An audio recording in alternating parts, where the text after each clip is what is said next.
Hey, what's up guys? Welcome to the Jetty Jet Show. I'm Jetty Jet, and today we're going to be painting Launchi, or also known as Launchi, which is supposed to mean lunch, because all the Dragon Ball characters are named after food. And this is from Dragon Ball, the original Dragon Ball series, when Goku was like a little kid. I started watching it like last year, and then I discovered Launchi. She's sexy, fun, and really crazy. If you haven't seen it already, I don't want to spoil too much, but she's kind of have like a split personality kind of thing going on. But just go watch it yourself. It's really fun. I actually prefer the original Dragon Ball series because it's got a lot of slapstick humor. It's a lot more lighthearted. It revolves less around so far on saving the world and more about just discovering the world, having adventures, and having cheeky, crazy, hilarious humor along the way. But anyways, we're going to be painting Launchi with an emphasis on rendering out your lines, and that's what painterly style means, how we establish light and color, and we're also going to do backgrounds. But first I'm going to do a layer breakdown because I found that it's really useful to actually go over the layers thoroughly and then just let the video play out and then talk over that along the way. Alright, so what do we have here? This is the first Clip Studio file. I actually painted this in Procreate, but I can't go over Procreate because number one, I'm not proficient at it. I'm just not good enough yet. So I started off the sketch in Procreate and then I exported it out to finish it up in Clip Studio because I was just moving too slow. But it is good to just get the lines to start off and maybe lay down some colors. So here's my initial sketch that I did on Procreate. As you can see, it's completely different. Procreate has a lot of great texture brushes, which is what I really like. It's great for making sketches and laying down some basic colors. For me, I've rendered a full painting on there before, and I'm just not fast enough yet. So initial sketch, I did the whole entire pose, and then I did a cleanup, and this is on Procreate. So if you notice, this isn't really cleanup, this is more like a rough draft. But if you notice how the lines are just really just scribbly all over the place, it wouldn't be so scribbly if I did this in Clip Studio. So I'm just trying to like force myself to stay in the program to try to get used to it. But I'm sure with some practice I'll get better at it. So as far as the anatomy and how the drawing goes, I basically have a lot of references from the internet, and also I have a figurine of Launchi that I got from a convention, and so it made drawing the outfit really easy. And her outfit really is simple. It's just shorts, small tank top, and some straps for her holster and magazine pouches. But yeah, the drawing really is super loose. One thing to note is when I'm sketching, I'm using a slightly thicker brush. This allows me to keep more simplified shapes, and then I save the details for the rough draft. So the next thing I did was I exported it into Clip Studio, and I enlarged the lines. And this took me forever because I actually lost the original file, so I had to tweak it a little bit to try to get these lines back. But luckily I was able to, and so I enlarged it into the canvas to the scale that I wanted it for the final illustration. And then I created a silhouette, a blue silhouette. As you can see, there's some blue in her eyes. So I'm already laying down some colors onto the base silhouette. The silhouette is just basically the shape, the outline of the character. And it's still messy, I still got stuff bleeding out. It's not like a perfectly clean silhouette. The next thing I do is add some skin tone by clipping this layer to the one below. And I talk about this all the time. So I'll add a supplemental video just showing you all the technical details on layers and things like that. But just a brief little explanation of what clipping to a layer below is. It's this little red line. It's clipping to the layer below, meaning whatever I paint on this layer, if it's clipped, it'll stay within the boundaries of the layer below. So as you can see, I'm painting on the lines. I'm gonna clip it, and so we have like a nice clean shape. And so I'm using a really light blue hue as the silhouette, so that when I paint the skin tones on top, it creates the saturated, cool tone that I like to do. I find that doing it this way really helps bring out the red hues and the blush tones. So when you go warm, it really stands out. And this just helps with keeping everything toned down and not super saturated. The next layer is hair. So as I'm blocking in these colors, I'm thinking of areas to leave out so that the blues show underneath, and that's going to be the highlights. And I'm also blocking in some darker shadows inside those crevices and pockets. And then I'm also painting them underneath the shapes to create the bottom planes, and just to make sense of the turn and the hair. And as you can see, I'm getting greens in there and some teals, a lot of nice interesting colors. And I'm starting to think I also did this up to this stage with these colors in Procreate as well. I say that because the strokes are not as neat. They're a little more chaotic, which gives it, I think, a lot of texture and variation to build off of. But as far as getting a nice clean and tight painting, it's really difficult. So starting off with a painting, it does, yeah, I can tell right here, this square block. I don't have a square block brush like that on Clip Studio, but yeah, it does give it like kind of like an abstract type of feel by starting your drawing in Procreate. Okay, so the next thing I do is I flatten the layer to get like a flattened version of your drawing. That just means everything that you see in layers, it'll be combined into one layer and it's flattened. To do that is you want to right click the topmost layer like this and merge. You can either merge visible layers, merge visible to a new layer, or flatten the image. Flatten image will get rid of all your layers, and the rest is just as the label says, merge visible to a new layer. What I like to do is I like to merge the visible layers to the new layer. So whatever's open, that's going to be merged together. It's going to merge it to a new layer, meaning it's going to make a copy instead of deleting or compiling what's visible and making those disappear. So I want a floating version of the picture like this. So in order to do that, you want to make sure you turn off your background layer so that it's transparent, because if you don't turn that off, then you're just going to have a flattened image.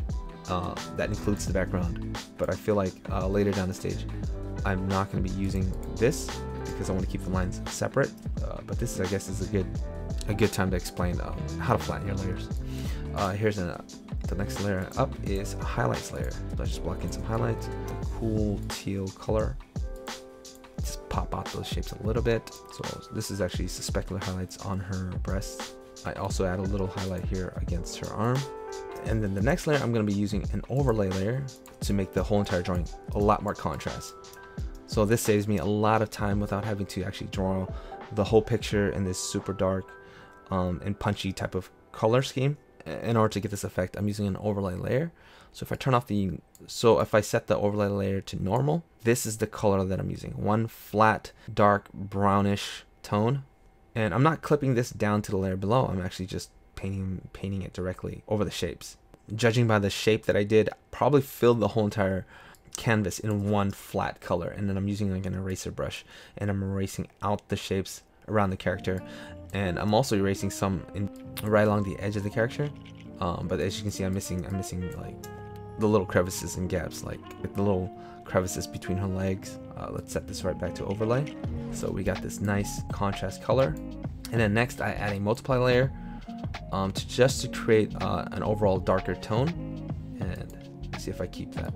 Yeah, so I use a green tone, and I'm lowering the transparency right here all the way down to around 18%, and that gives me just an overall darker tone, and that's gonna give me a lot more to work with between the lighter values, and it gives me a lot more to work with in terms of bringing out some more lights and highlights later on. And then I flatten that layer above it, and here, yeah, so this one contains the background. I'm just probably flattening it for presentation.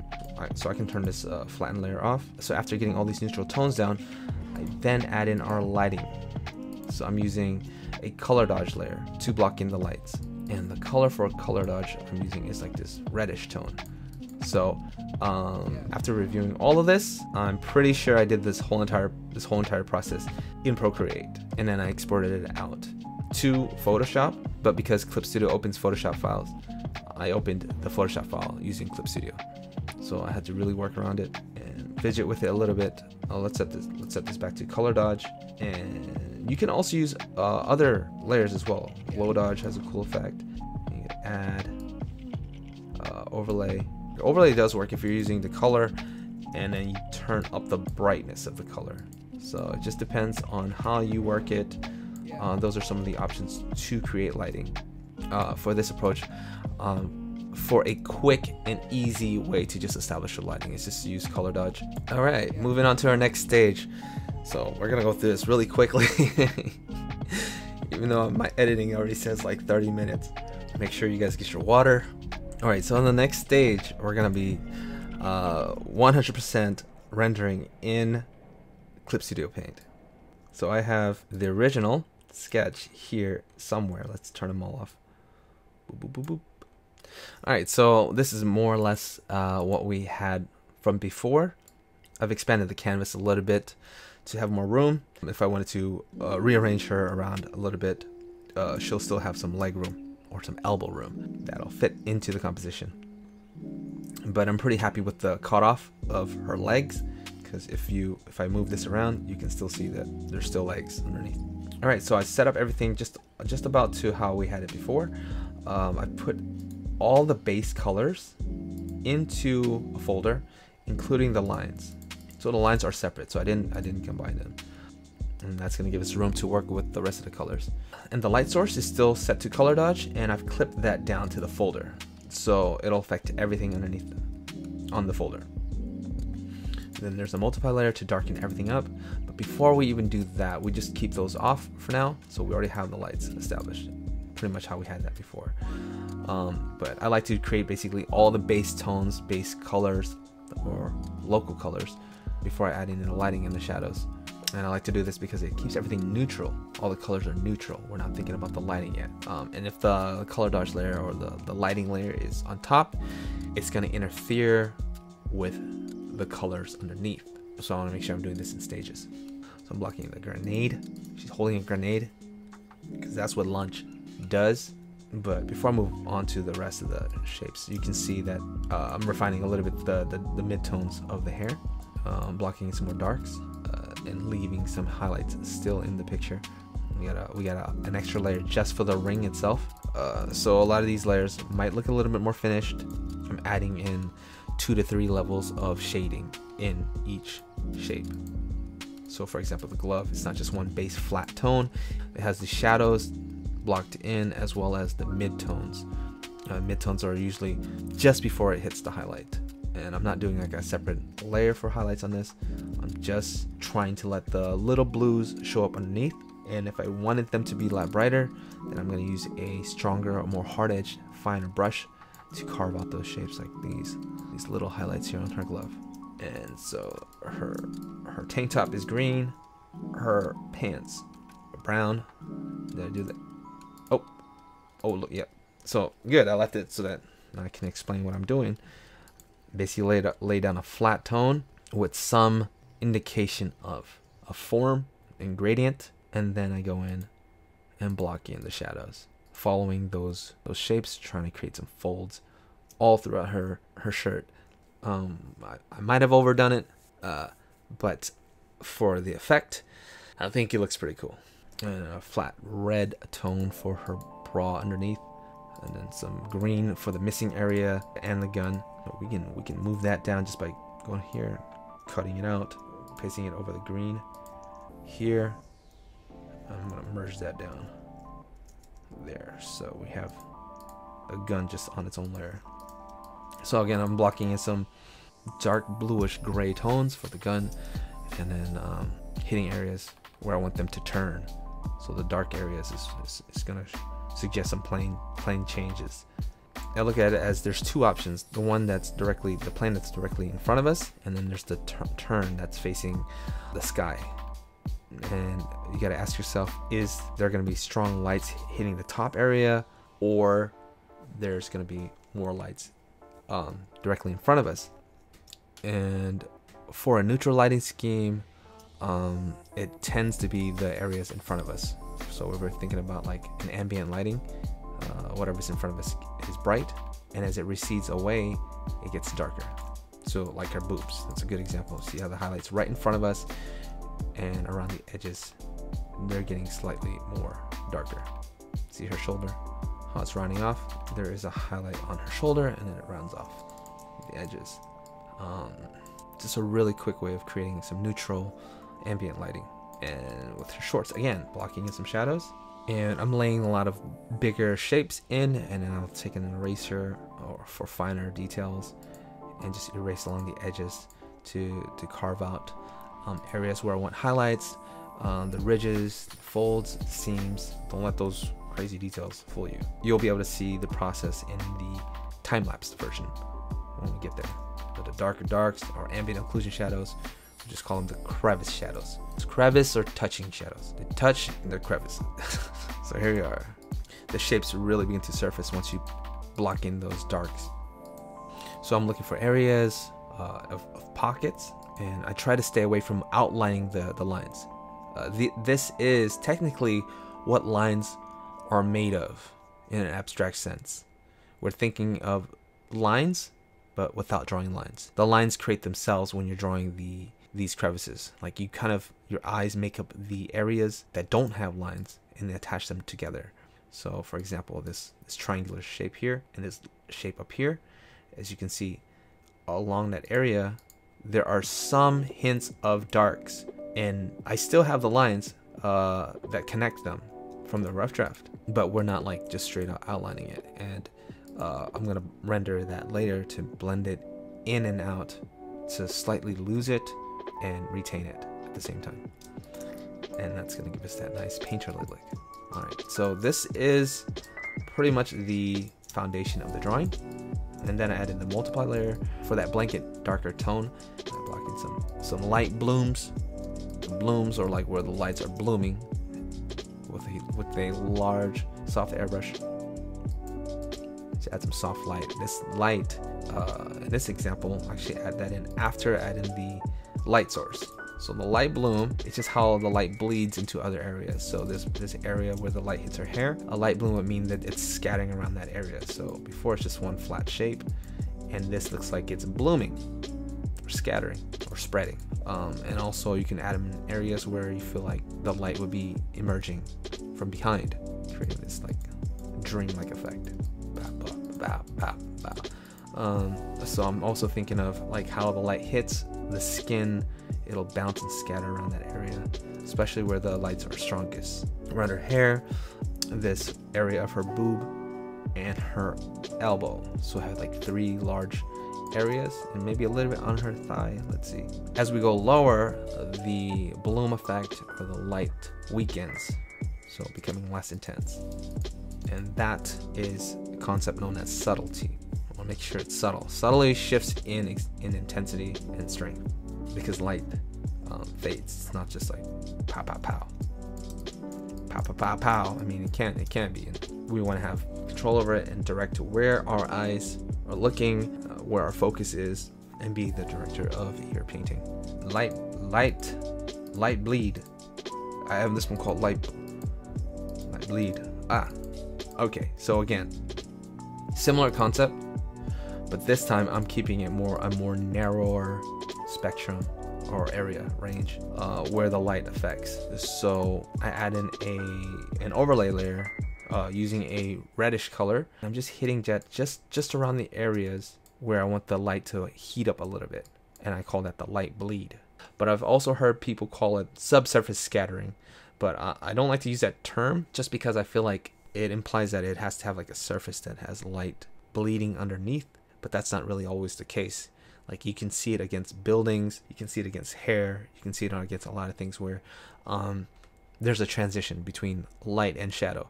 So in this instance, there's some red right against that light source that hits her hair and also her skin, creating this more saturated tone.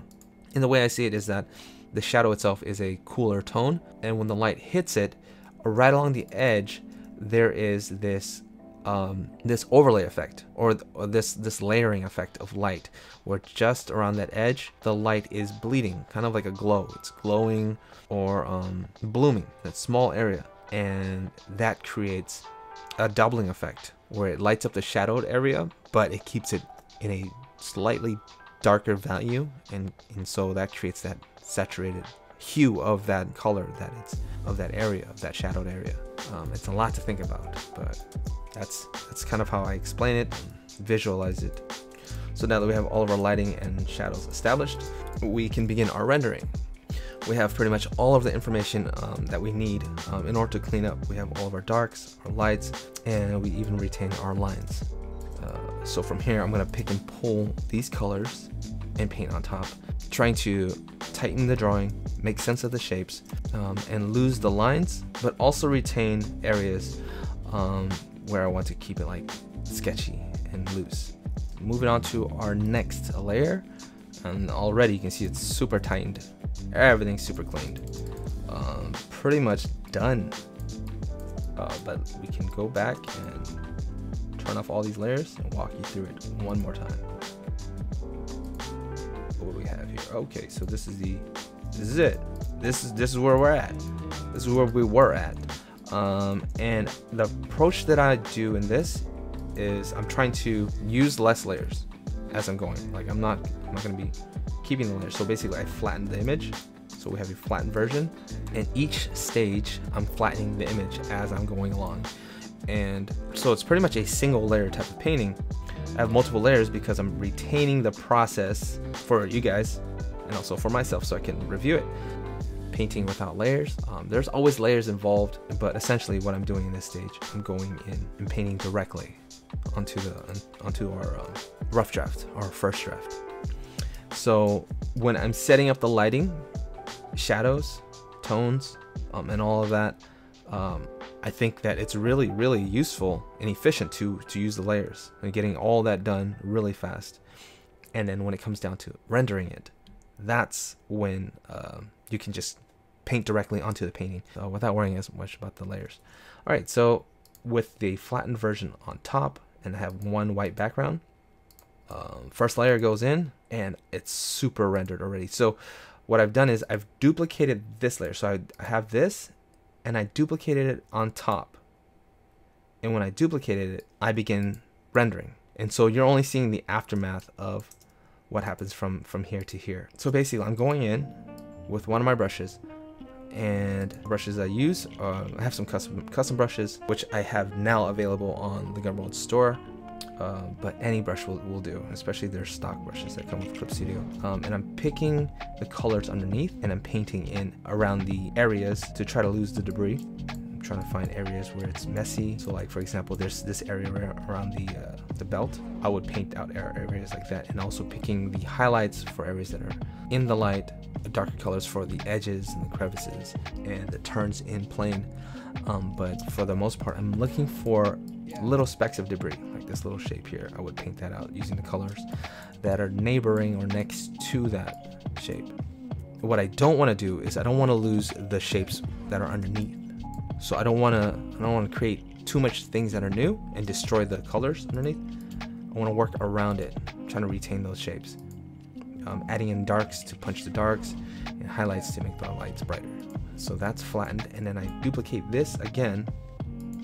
I guess I should have done a stage just before this, because it does do a huge jump, but that's okay because we have the time lapse coming up. The next stage, it's a duplicated version of the one we just see. It's not it's nothing different. Oh, it's the gun. Okay, so the gun looks a little wonky, a little dumb. And so I created another layer just for the gun itself to try to fix some of those shapes. See, as you can see, I've moved the gun a little bit. So the duplicated version, I'm painting the gun a little higher, which creates a hole underneath. So I have to fill in those shapes underneath. So I did that on the next layer. So if I turn on the next layer, you'll see things are starting to get super tight again. Especially with that gun. I think this layer is mostly the gun. So if I turn this off, yeah, so I'm going around the edges, making sure everything's nice and super clean. Let's see here. So just like we were talking about this belt area, just small little area here, I'm adding in some slight mid-tones. All right, so I'm not going super dark for that area around the belt, but because you have a ridge or a plane shift where there's a top plane for the belt and then there's the side plane that's facing us. It turns, but if you squint your eyes, they're pretty much the same tone. So I add in a slightly darker tone, not super dark that it's all the way into the shadow area. I want to keep them within the same range of lighting and shadow. So in the light, they stay within that bright range. They subtly change slightly. And see, in this whole area here, there's just like all this rough draft lines. I'm taking that and painting in 2 tones. So I'm not painting anything new. I'm just using the information underneath as a guide, and I'm blocking in the lights and shadows and removing the debris, and trying to retain those shapes. See how different things are. So things aren't super different. Some changes here for the grenade, adding some highlights there, blending out some of those cross-hatching lines. I filled in a gap. I've moved her lips a little bit to the side. I felt like they weren't centered, and her eyes were not centered either. Not so much change here, but we can turn that off. But definitely getting a lot more tight. The next one's an interesting one that I did this time around. I'm looking at her hair, and it's really cool. It's really graphic. For me, I feel like it's slightly too busy, and that's flattening the drawing. It's making it look flat, and I want to give it a little more volume, a little bit more realism. So I'm trying to lose some of those edges. So for the next one, I actually blend out a lot of the details that I've created, and this creates a little more softer look, where not everything is super hard edged. I'm picking and choosing where I want to retain those harder edges, and I'm thinking maybe I could have left a lot more. If I take this and erase out some of those areas, it'll create some of those edges that we have from underneath, and it'll kind of emerge forward. So if I just erase it all out like that, yeah, I think just like that, I think that would have been a little bit more appealing. But I really went in on that and just said, you know what, let's soften it up. Let's be bold. Let's not be scared, because that reserves a lot of the focus on areas where you want the eyes to look. Because this area here is the most hard edge right here, so it swoops around, and our eye catches that. So anything that's hard edge, that's where our eye catches, and it brings it forward. And so there's this hierarchy of focus. I'm trying to figure out what those areas of focus are in this stage. So just going through and blending them all out using a blending brush, and that's just one of their stock brushes, the blend tool. Just going in there, blend, just losing the information, just lose it, you know what I mean, and soften some of the stuff. Some stuff is just too jagged, too hard edge. And this stage, it just depends on your own preference of style, how soft you like it, or how rough and textured you want it to be, or how graphic. So you just gotta decide and make a decision. There's just a lot. The options are endless. And then the next step, I believe it's probably the final stage. Oh no, not yet. No, not yet. We just keep going. So yeah, I'm bringing some of those shapes back, using those.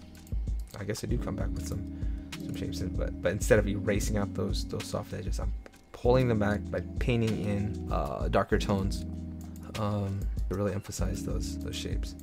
So we're looking at areas, adding some more midtones, and making our darks slightly darker and more punchy, without using an overlay layer this time. This is manually going in and painting them in, and just trying to bring out the focus a little bit, just going through the picture and refining the eyes a little bit. Look at the eyes here, see, it's little details, moles or freckles here and there.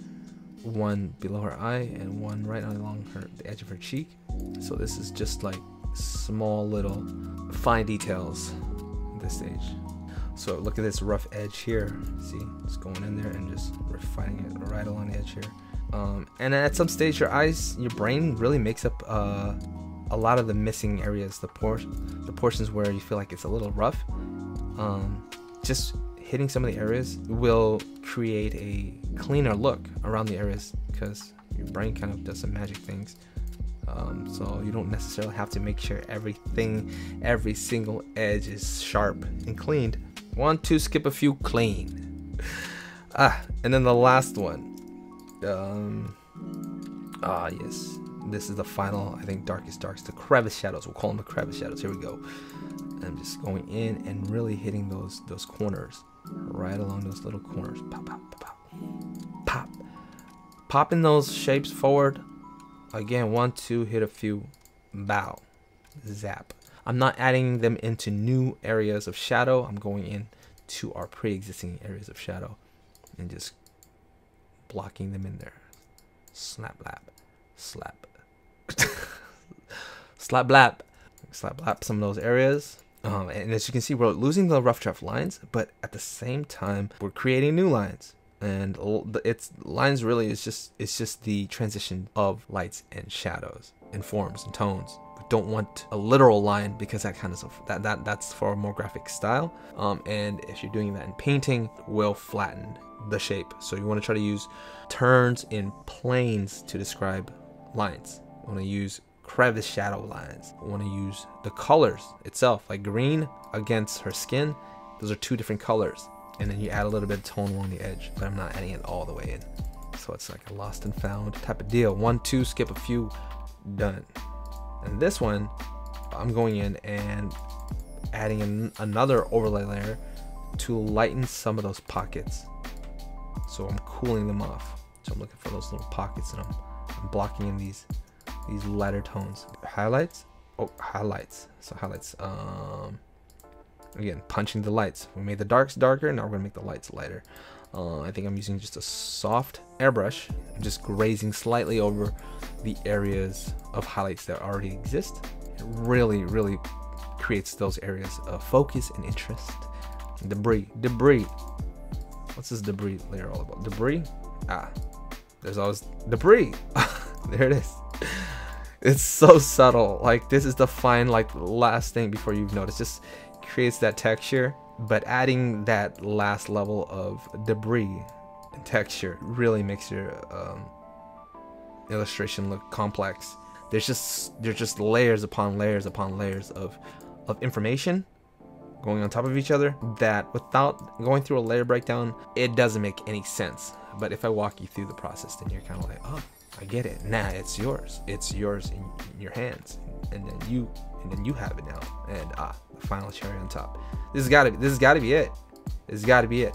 The last final cherry on top, and that's usually the little hair strands, a little bit more debris, some scratchy lines, and I'm using a texture brush that I've created to create those scuff marks. Just adding some scuff marks, break up those shapes so that we're not so square and blocky with these shadows. And I'm just evolving in my process.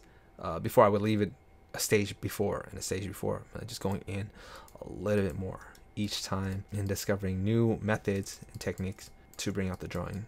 Yeah, we flattened it. We flattened the whole entire thing, and then we have a flattened version of our illustration. Ta-da! And she's got that take on me legs. She's half real, half drawing. Brush shapes. Oh, that's the brush that I made. Yeah, I made the brush right there. See, I made the brush. Boop, boop, boop. I made a couple brushes. I made some bokeh lights brushes for a 5-hour video on YouTube if you guys want to check that out. So I'm going to show you how to do the background now. So we're moving on to the background. I'm not going to spend too much time on it. Alright, so moving on into the background. As you can see, here's what we have for the finished background.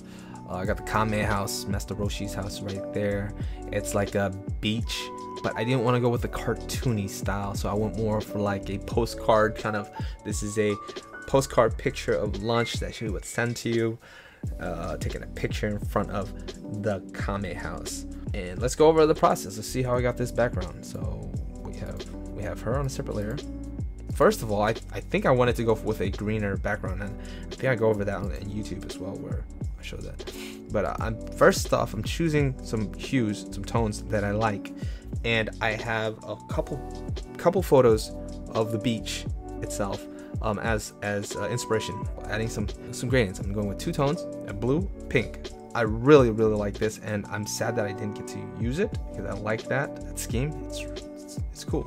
Yeah. It's a cool like sunset type of tropical type of lighting scheme, but in a grand scheme of things, I feel like it doesn't pop her forward. Like, she's kind of getting lost in it, but for me, it gives me that nostalgic warm feeling. I'm adding some streaks of clouds. Laying down some blues for the ocean. So blocking in some beach house and some land. Very messy. We want the background to kind of fade into the background and not take too much attention. So I'm not worried about the super strong details. And the color that I'm using for land is a slightly darker brownish hue for the sand area and also the house. And then when I go darker, I'm going into a more darker teal. So using the colors that we already have, I'm going darker and lighter based on that, and also going desaturated. So this brown here is more desaturated version of that red, but it's also darker. So we're playing within the same color scheme. We're going darker, and then here we go. I'm gonna start playing with those tones, get that graphic shape. Here's where I do want some graphic shapes for the background. This is gonna create that contrast and punch launch forward. And I say launch because if you played Metal Slug, you know what I'm talking about. And then so I use my tone curves to adjust the lighting, where I make the dark slightly darker. See the midtones. There's a midtones pulling in the far left are the darkest tones, the middle is the midtones, and this is the highlights. So whatever you're shifting on this curve would affect only those value groups. So if I want to mess with the midtones of the initial drawing of painting, then we'll slide this around. See, it's only darkening and brightening up the areas of the midtone. And so in this sense, I'm just making more contrast by pulling the darks darker, brightening up the highlights brighter, and bringing down the midtones as well. So let's hit cancel because I already have this tone. And I said, you know what? It's not punchy enough. It's not. It's a little distracting too. So with another layer, I've harmonized or unified the colors, kind of more bluer tone, and I've brightened up the darks to almost match the midtones. So I pulled up the darks way up. See that, how we're losing the darks just by pulling it up? So in the darker areas they're getting brighter, midtones going down, so they're kind of meeting in the middle. But I don't want them too much contrast. You see how that's kind of like, it's cool, but it's my goal is to focus. I want the focus to be on the character, not the background. So just losing the background a bit is nice. You know, even a white background is nice. Then we can just focus on launch. Oh, and then I added some more of those texture lines that I created from before. Just scratch it around, pop. And this just breaks up all those shapes because they are looking a little too blocky, a little too cleaned in digital. Just blocking in some of those debris lines in there gives it that nice texture. So at this stage, we're done. This is it. Thanks so much for sticking along for so long. Now at this stage, the illustration is done. I will let the time lapse play through, and if I have anything to note for you, and I will. But otherwise, please enjoy the rest of the show with some nice calm music. I got a huge show. I have a couple of huge shows this month. This month, whatever time you're watching it. Thank you guys so much for watching. I will catch you guys later. Take care. Keep drawing. Good luck. Bada boom. Pieces.